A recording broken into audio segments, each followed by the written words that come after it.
उपमुख्यमंत्री एकनाथ शिंदेंची प्रतिक्रिया आहे, थेट जाऊया. आजचा दिवस मोठा आहे कारण त्यांच्या 8 पैकी 6 मागण्या मान्य झाल्यात आणि मागण्या मान्य झाल्यानंतर त्यांचे नेते मनोज जरांगे पाटील यांनी त्यांचं आमरण उपोषण थांबवलेलं आहे. आपल्यासोबत सध्या उपमुख्यमंत्री एकनाथ शिंदे आहेत.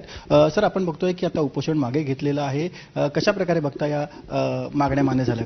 मी सगळ्यात आधी मनोज जरांगे पाटील यांचं अभिनंदन करतो, त्यांना धन्यवाद देतो आणि मराठा समाजाच्या मोठ्या प्रमाणामध्ये आलेल्या सर्व बांधव भगिनींचं देखील अभिनंदन करतो. एक मोठा लढा मराठा समाजाने त्यांच्या न्याय हक्कासाठी इथं दिला आणि त्यामध्ये सरकार देखील सकारात्मक निर्णय सरकारने घेतला. मी मुख्यमंत्री देवेंद्रजी यांचे अभिनंदन करतो. देवेंद्रजी, मी आणि अजितदादा आम्ही देखील या बाबतीमध्ये एक सर्वकष चर्चा केली आणि सकारात्मक चर्चा केली आणि त्याचबरोबर आमची जी काही मंत्रिमंडळाची उपसमिती आम्ही गठीत केली होती, राधाकृष्ण विखे पाटील त्यांचे सर्व त्यांच्या समितीमध्ये असलेले सर्व मंत्री यांना देखील धन्यवाद देतो. कारण शेवटी सरकार या बाबतीमध्ये पहिल्यापासून सकारात्मकच होतं आणि आजही आहे आणि पुढेही राहील.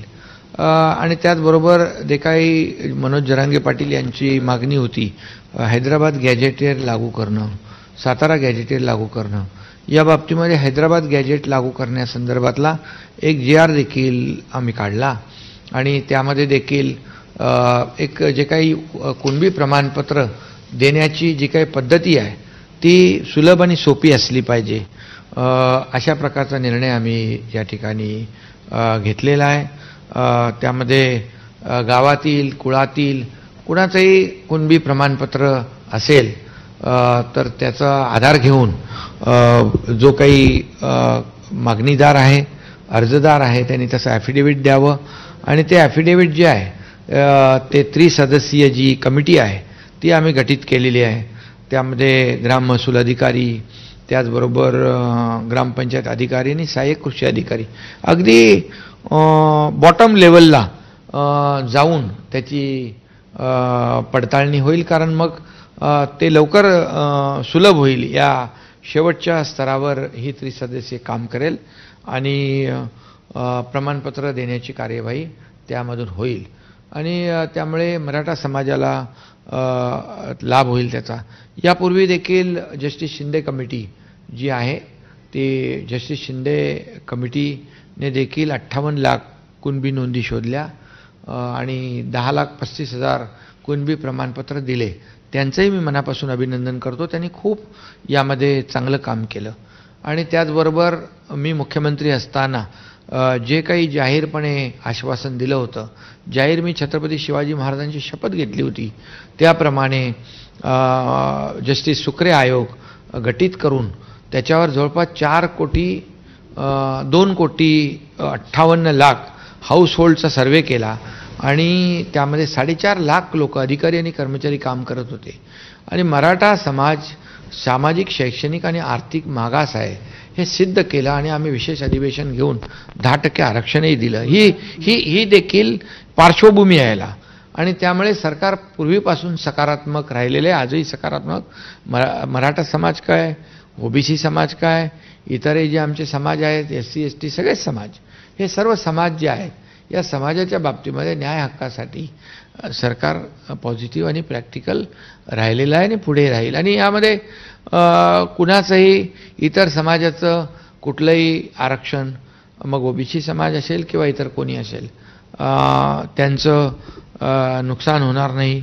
या वारसांना देखील मदत करण्याचं जाहीर करण्यात आलेलं आहे. त्यासोबतच जे काही प्रलंबित केसेस आहेत त्या देखील मागे घेण्याचं मान्य केलं. बिलकुल. मी जेव्हा मुख्यमंत्री होतो त्यावेळेस जे मृत या आंदोलनामधले जे मृतक होते त्यांच्या नातेवाईकांना 10 लाख रुपये आम्ही जो काही त्यांना मदत द्यायची तीही दिली.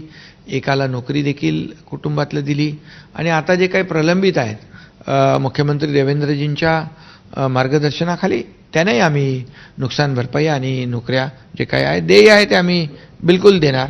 आणि ज्यांच्या जे केसेस दाखल आहेत, या केसेस मोठ्या प्रमाणावर मागे घेतलेल्या आहेत, ज्या काही केसेस प्रलंबित आहेत त्या देखील या ठिकाणी मागे घेण्यात येतील, जेणेकरून जे काही आम्ही आज निर्णय घेतोय तो निर्णय कायद्याच्या चौकटीत बसला पाहिजे, टिकला पाहिजे आणि नियमामध्ये बसला पाहिजे. अशा प्रकारचा निर्णय आम्ही कुणाचाही कधी फसवणूक आम्ही केली नाही आणि त्यामुळे फसवणूक कुणाची करणारही नाही. जे आहे ते सर्व त्यांना त्याची कल्पना देऊन या ठिकाणी मराठा समाजाला आज जे काय त्यांच्या मागण्या होत्या बऱ्यापैकी त्यातल्या मागण्या सरकारने मान्य केलेल्या आहेत. पैकी 6 मागण्या मान्य झाल्यात. मात्र सातारा गॅझेटियर संदर्भात 1 महिन्याची मुदत घेतली, तर कुणबी मराठा शासनाने लागू करण्यासाठी 2 महिन्यांचा मुदत ही शासनाने मागून घेतली. हां, बिलकुल. त्यामध्ये काही त्रुटी आहेत, अडचणी आहेत, कुठलाही काही घाई गडबडीमध्ये निर्णय घेता येत नाही. तो कायद्यामध्ये मग टिकला पाहिजे, मग कुणी त्याला चॅलेंज केलं तरी टिकला पाहिजे, याचा विचार सरकार करतोय आणि त्यामुळे सरकार पूर्णपणे या सर्व ह्याच्यामध्ये सकारात्मक आहे. मी मंत्रिमंडळाची उपसमिती विखे पाटील आणि त्यांचे सर्व सहकाऱ्यांनी देखील चांगलं काम केले.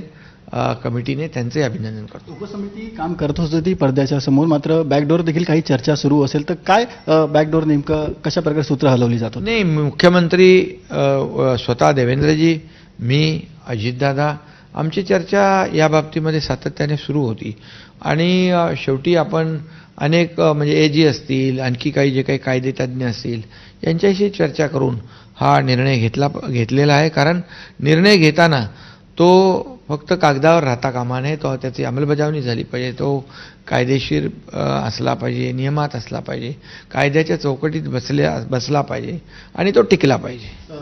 ही भूमिका आमच्या सरकारची आहे. आज जेव्हा मनोज जरांगे पाटील उपोषण सोडत होते तेव्हा ते म्हणाले की मुख्यमंत्र्यांसोबत तुम्ही देखील मागणी करत होते, तर तुम्ही असता तर आनंदात त्यांच्या भर पडली असते असं वाटतं? नाही, बिलकुल. तसं बघायला गेलं तर मनोज जरांगे पाटील हा त्याचा वैयक्तिक अजेंडा काही नाही आहे. मराठा समाजाला न्याय मिळाला पाहिजे ही भावना प्रामाणिक त्यांची आहे आणि एक संवेदना आहे की बाबा.